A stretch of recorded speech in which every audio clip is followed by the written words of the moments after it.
राधे सभी को। आज श्रीमद् भागवत गीता का 17वां अध्याय, तृतीय स्कंध का 17वां अध्याय पढ़ने जा रही हूँ। आज के 17वें अध्याय में विषय है हिरण्यकश्यप और हिरण्याक्ष का जन्म तथा हिरण्याक्ष की दिग्विजय। श्री मैत्रेय जी ने कहा, विदुर जी, ब्रह्मा जी के कहने से अंधकार का कारण जानकर देवताओं की बड़ी शंका निवृत्त हो गई और फिर वे सब स्वर्गलोक को लौट आए। इधर दिति को अपने पतिदेव के कथनानुसार पुत्रों की ओर से उपद्रववादी की आशंका बनी रहती थी। इसलिए जब पूरे 100 वर्ष बीत गए तब उस साध्वी ने 2 यमज जुड़वे पुत्र उत्पन्न किए। उनके जन्म लेते समय स्वर्ग, पृथ्वी और अंतरिक्ष में अनेकों उत्पात होने लगे, जिनसे लोग अत्यंत भयभीत हो गए। जहाँ तहाँ पृथ्वी और पर्वत कांपने लगे, सब दिशाओं में दाह होने लगा, जगह जगह उल्कापात होने लगा, बिजलियाँ गिरने लगी और आकाश में अनिष्ट सूचक धूमकेतु पुच्छल तारे दिखाई देने लगे। बार बार साए साए करती और बड़े बड़े वृक्षों को उखाड़ती हुई बड़ी विकट और असहाय वायु चलने लगी। उस समय आंधी उनकी सेना और उड़ती हुई धूल ध्वजा के समान जान पड़ती थी। बिजली जोर जोर से चमक कर मानो खिलखिला रही थी। घटनाओं ने ऐसा सघन रूप धारण किया कि सूर्य, चंद्र आदि ग्रहों के लुप्त हो जाने से आकाश में गहरा अंधेरा छा गया। उस समय कहीं कुछ भी दिखाई न देता था।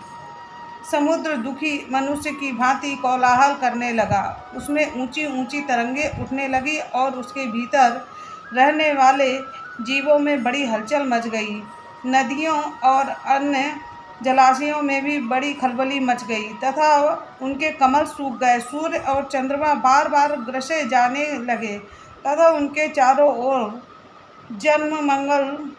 अमंगल सूचक मंडल बैठने लगे।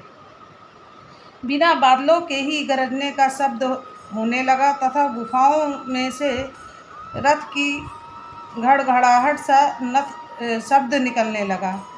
गांवों में गीदड़ और उल्लुओं के भयानक शब्द के साथ ही सियारनियाँ मुख से दहकती हुई आग उगलकर बड़ा अमंगल शब्द करने लगी। जहाँ तहाँ कुत्ते अपनी गर्दन ऊपर उठाकर कभी गाने और कभी रोने के समान भांति भांति के शब्द करने लगे। विदुर जी, झुंड के झुंड गधे और कठोर खुरों से पृथ्वी खोदते और रेंगने का शब्द करते मतवाले होकर इधर उधर दौड़ने लगे। पक्षी गधों के शब्द से डर कर रोते चिल्लाते और अपने घोंसलों से उड़ने लगे। अपनी खिरकों में बंधे हुए और वन में चरते हुए गाय बैल आदि पशु डर के मारे मल मूत्र त्यागने लगे। गौएं ऐसी डर गई कि दूहने पर भी उनके थनों से खून निकलने लगा। बादल पीप की वर्षा करने लगे। देव मूर्तियों की आंखों से आंसू बहने लगे और आंधी के बिना ही वृक्ष उखड़ उखड़ कर गिरने लगे। शनि, राहु आदि क्रूर ग्रह प्रबल होकर चंद्र, बृहस्पति आदि सौम्य ग्रहों तथा बहुत से नक्षत्रों को लांघकर वक्र गति से चलने लगे तथा आपस में युद्ध करने लगे।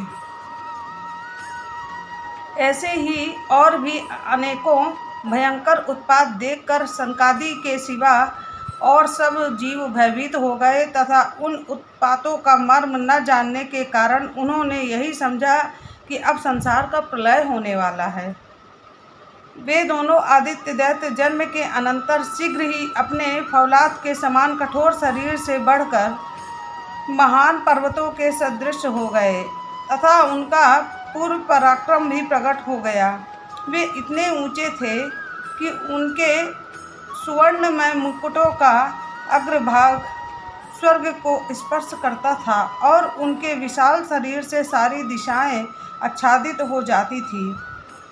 उनकी भुजाओं में सोने के बाजूबंद चमचमा रहे थे। पृथ्वी पर जो एक एक कदम रखते थे उससे भूकंप होने लगता था, और जब वे खड़े होते थे तब उनकी जगमगाती हुई चमकीली करधनी से सुशोभित कमर अपने प्रकाश से सूर्य को भी मात करती थी। वे दोनों यमज थे।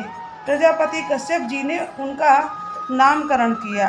उनमें से जो उनके वीर से दिति के गर्भ में पहले स्थापित हुआ था उसका नाम हिरण्यकश्यप रखा, और जो दिति के उदर से पहले निकला था वह हिरण्याक्ष के नाम से विख्यात हुआ।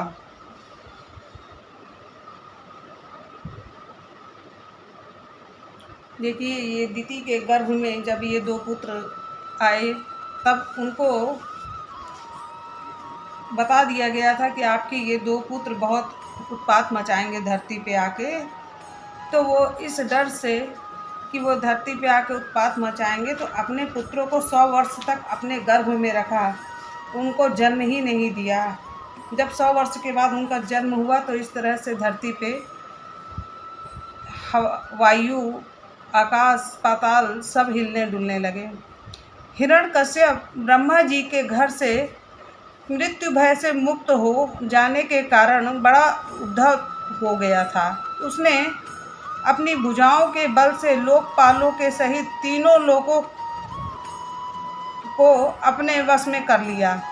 वह अपने छोटे भाई हिरण्याक्ष को बहुत चाहता था और वह भी सदा अपने बड़े भाई का प्रिय कार्य करता था। एक दिन वह हिरण्याक्ष हाथ में गदा लिए युद्ध का अवसर ढूंढता हुआ स्वर्गलोक में जा पहुंचा। उसका वेग बड़ा असहाय था।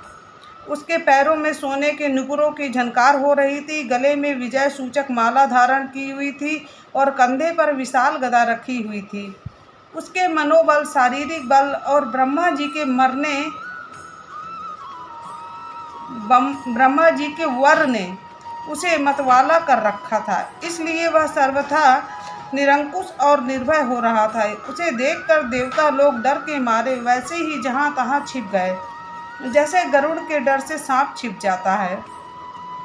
जब दैत्यराज हिरण्याक्ष ने देखा कि मेरे तेज के सामने बड़े बड़े गर्वीले इंद्र देवता आदि भी छिप गए हैं, तब उन्हें अपने सामने न देखकर वह बार बार भयंकर गर्जना करने लगा। फिर वह महाबली दैत्य वहाँ से लौटकर जल क्रीड़ा करने के लिए मतवाले हाथी के समान गहरे समुद्र में घुस गया, जिसमें लहरों की बड़ी भयंकर गर्जना हो रही थी। ज्यों ही उसने समुद्र में पैर रखा कि डर के मारे वरुण भी सैनिक जलचर जीव हक्का बक्का हो गए, और किसी प्रकार की छेड़छाड़ ना करने पर भी वे उनकी धाक से ही घबराकर बहुत दूर भाग गए। महाबली हिरण्याक्ष अनेक वर्षों तक समुद्र में ही घूमता रहा और सामने किसी प्रतिपक्षी को ना पाकर बार बार वायु वेग से उठी हुई उसकी प्रचंड तरंगों पर ही अपनी लोहमयी गदा को आजमाता रहा। इस प्रकार घूमते घूमते वह वरुण की राजधानी विभावरीपुरी में जा पहुंचा। यहाँ पाताल लोक के स्वामी जलचरों के अधिपति वरुण जी को देखकर उसने उनकी हंसी उड़ाते हुए नीच मनुष्य की भांति प्रणाम किया और कुछ मुस्कुराते हुए व्यंग से कहा, महाराज, मुझे युद्ध की भिक्षा दीजिए। प्रभु, आप तो लोकपाल राजा और बड़े कीर्तिशाली हैं।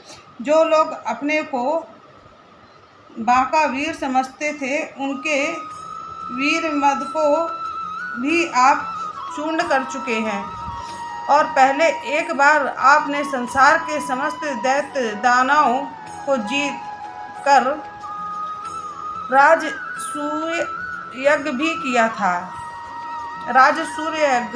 था। उन मंदोमत शत्रु के इस प्रकार बहुत उपहास करने से भगवान वरुण को क्रोध तो बहुत आया, किंतु अपने बुद्धि बल से वे उसे पी गए और बदले में उससे कहने लगे, भाई, हमें तो अब युद्ध आदि का कोई चाव नहीं रह गया। भगवान पुराण पुरुष के सिवा हमें और कोई ऐसा दिखता ही नहीं जो तुम जैसे रणकुशल वीर को युद्ध में संतुष्ट कर सके। दैत्यराज, तुम उन्हीं के पास जाओ, वे ही तुम्हारी कामना पूरी करेंगे। तुम जैसे वीर उन्हीं का गुणगान किया करते हैं, वे बड़े ही वीर हैं उनके पास पहुँचते ही तुम्हारी सारी सेखी पूरी हो जाएगी और तुम कुत्तों से घिरकर वीरशैया पर शयन करोगे। वे तुम जैसे दुष्टों को मारने और सत्पुरुषों पर कृपा करने के लिए अनेक प्रकार के रूप धारण करते हैं। श्रीमद् भागवत गीता का आज ये 17वां अध्याय समाप्त हुआ। अगले अध्याय में हम फिर आपसे मिलते हैं। मेरे चैनल को आप सब्सक्राइब कर लीजिए, आपको गीता का हर एक पाठ का नोटिफिकेशन मिलता रहेगा। सभी को राधे राधे।